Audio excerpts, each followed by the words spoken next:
एका संध्याकाळी आई स्वयंपाक करत होती. तिचा मुलगा आर्यन मोबाईलवर गेम खेळत बसला होता. आई, आर्यन किती वेळ खेळणार? आधी गृहपाठ कर.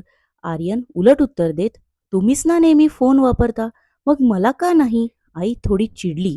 मोठ्यांशी असं बोलायचं नसते. आर्यन अजून चिडून म्हणाला, मग तुम्ही का रागवता नेहमी? मी काही चुकीचं करत नाही. आई शांत बसली. काही क्षण काही बोलली नाही. त्या रात्री आईला झोपच आली नाही. सर्वच जण झोपल्यानंतर आई दारात विचार करत बसली. मी रोज ओरडते, पण तो अजूनच दूर जातोय. असं का होतंय? आता मला कारण शोधायलाच हवे. तर इथून सुरू होतो आईचा कारण शोधायचा प्रवास. पण कारण शोधण्या अगोदर आपण बघूया आईच्या समस्या काय आहे.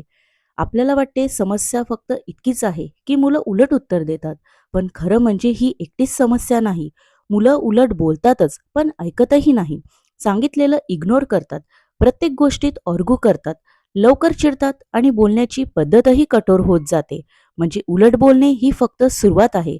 खरी समस्या यापेक्षा मोठी आहे.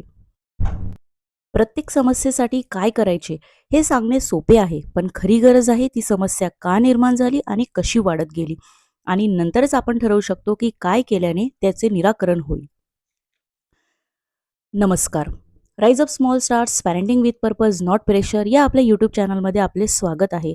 आतापर्यंत आपण एक प्रसंग पाहिला आणि त्यातून आईची समस्या समजून घेतली. आता पुढे आपण मुलं उलट उत्तर देतात ते फक्त हट्टामुळे नाही, त्यामागे काही खोल व्यावहारिक आणि सायंटिफिक रिझन्स आहेत.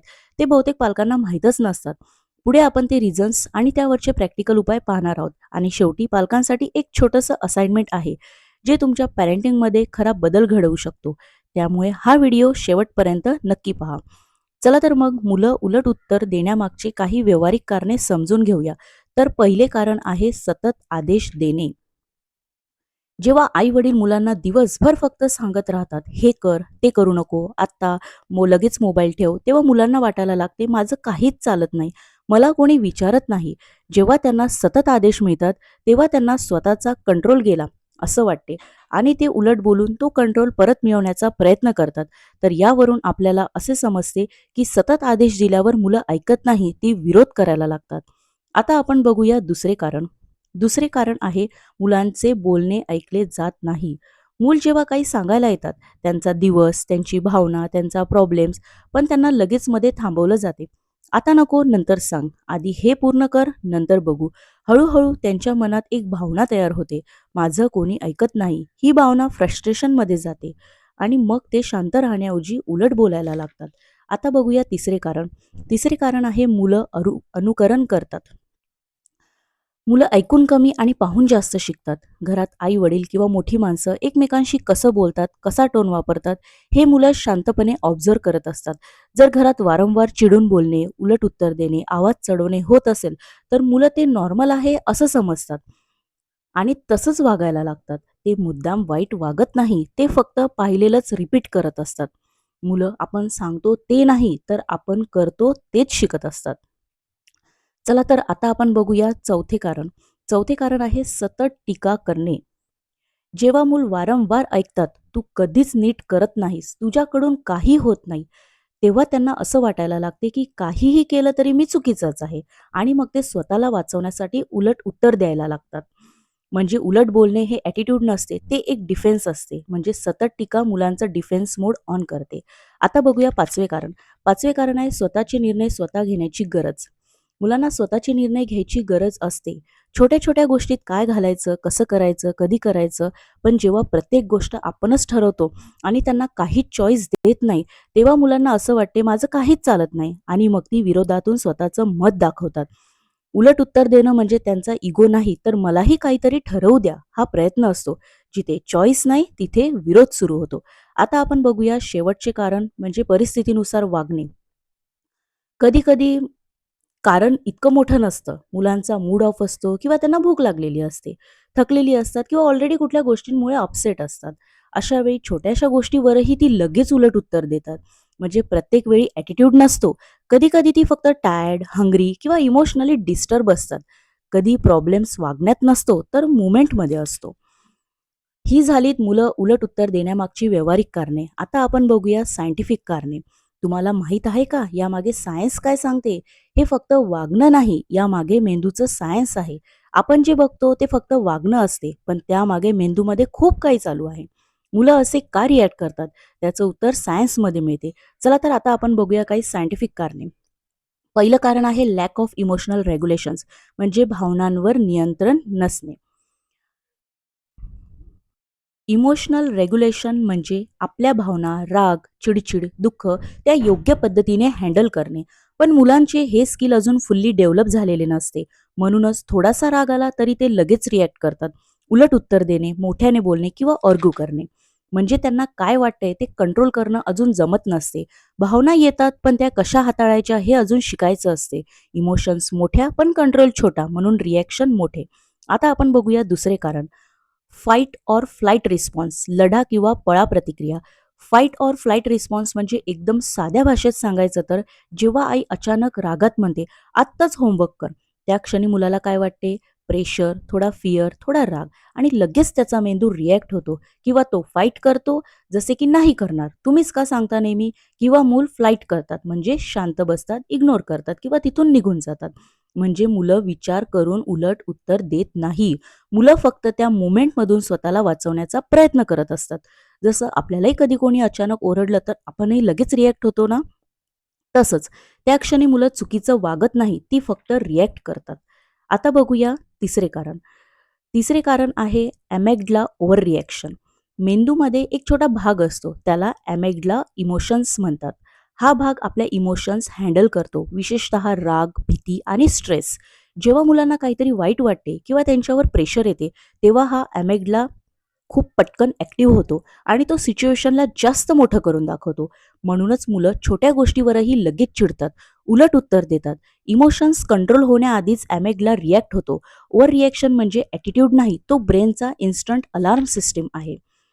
आपण आतापर्यंत मुलांचं वागणं पाहिलं, समस्या काय आहे ते पाहिले आणि त्यामागची कारणंही समजून घेतली.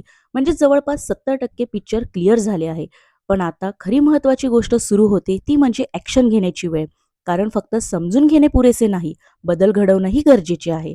आता आपण थेट उपायांकडे जाऊया, की आपण काय बदल करू शकतो, ज्यामुळे मुलांचं वागणं सुधारायला सुरुवात होईल. आता पहिला आणि सर्वात महत्त्वाचा उपाय, change the tone of speaking. बोलण्याचा टोन बदलणे. आपण जेव्हा रागात, ओरडून किंवा दबावाने बोलतो, तेव्हा मुलं शब्द नाही, आपला टोन ऐकतात आणि तेही त्याच टोनमध्ये रिप्लाय देतात. म्हणून आपणच बोलताना शांतपणे आणि स्पष्ट बोलायला हवे. समजा आई मुलाला रागात आणि ओरडून म्हणते, "अभ्यास कर." तेव्हा मूल काय करतं? बहुतेक वेळा उलट उत्तर देतं किंवा टाळतं. पण त्याच गोष्टीला जर आपण शांतपणे म्हणालो, "चल, आपण थोडा अभ्यास करूया. तू आधी गणित करशील की मराठी? आज तुला शाळेत काय शिकवले?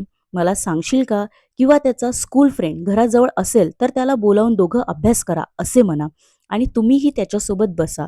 रोज हाल्फ अवर कॉन्सन्ट्रेशनने केलेला अभ्यासही पुरेसा असतो. स्वतःलाही त्याच्या अभ्यासामध्ये इन्व्हॉल्व करा. आता बघूया दुसरा उपाय, लिसन टू चिल्ड्रन. मुलांचं ऐकून घेणे. ऐकणं म्हणजे फक्त शांत बसणं नाही, तर त्यांना मध्येच न तोडता त्यांचं पूर्ण बोलणं ऐकणं. कधी-कधी मुलांना फक्त एवढंच हवं असतं, की कुणीतरी मला समजून घेतंय. पण आपण लगेच सल्ला देतो, "तू असे करायला हवे होते, तसे करायला हवे होते" किंवा चूक दाखवतो आणि तिथेच ते बंद होतात आणि उलट उत्तर द्यायला लागतात. मुलं बोलतात तेव्हा ते आपल्याला अटेन्शन मागत असतात, ना की करेक्शन. तिसरा उपाय आहे टेक अ पॉज. पॉज घेणं म्हणजे थांबणे नाही, तर मुलं उलट बोलले की लगेच रिप्लाय न देणं. 2-3 सेकंड पॉज घ्या, कारण त्यावेळी आपला मेंदू रागाच्या मोडमध्ये असतो आणि त्यावेळी आपण जे बोलतो ते बहुतेक वेळा जास्त कठोर, जास्त रिॲक्टिव्ह असते. आई रागात बोलते, मुलंही रागात रिप्लाय देतात. म्हणजे एक राग दुसऱ्या रागाला ट्रिगर करतो आणि मग कॉन्फ्लिक्ट होते. म्हणजे सिच्युएशन हाताबाहेर जाते. घरातला टोन जसा असतो तसंच मुलांचं रिस्पॉन्स होते. जर आपल्याला शांत मुलं हवे असतील, तर आधी आपल्याला शांत व्हावं लागेल. आता बघूया आपण चौथा उपाय. चौथा उपाय आहे गिव्ह सम स्पेस. थोडा अवकाश देणे. जेव्हा मूल खूप रागात असतात किंवा अपसेट असतात, तेव्हा लगेच समजावणं किंवा डिस्कस करणं टाळा. कारण त्या मोमेंटला त्यांचा मेंदू शांत नसतो. तेव्हा काहीही सांगितलं तर ते ऐकणार नाहीतच. म्हणून थोडा वेळ द्या, त्यांना शांत होऊ द्या आणि मग योग्य वेळी बोलणं सुरू करा. जसं आपण खूप रागात असतो तेव्हा लगेच कोणी समजावलं तर अजून चिडचिड होते, पण थोड्या वेळाने आपण स्वतः शांत होतो. राईट बातमी नाही, राईट टायमिंग महत्वाचे आहे.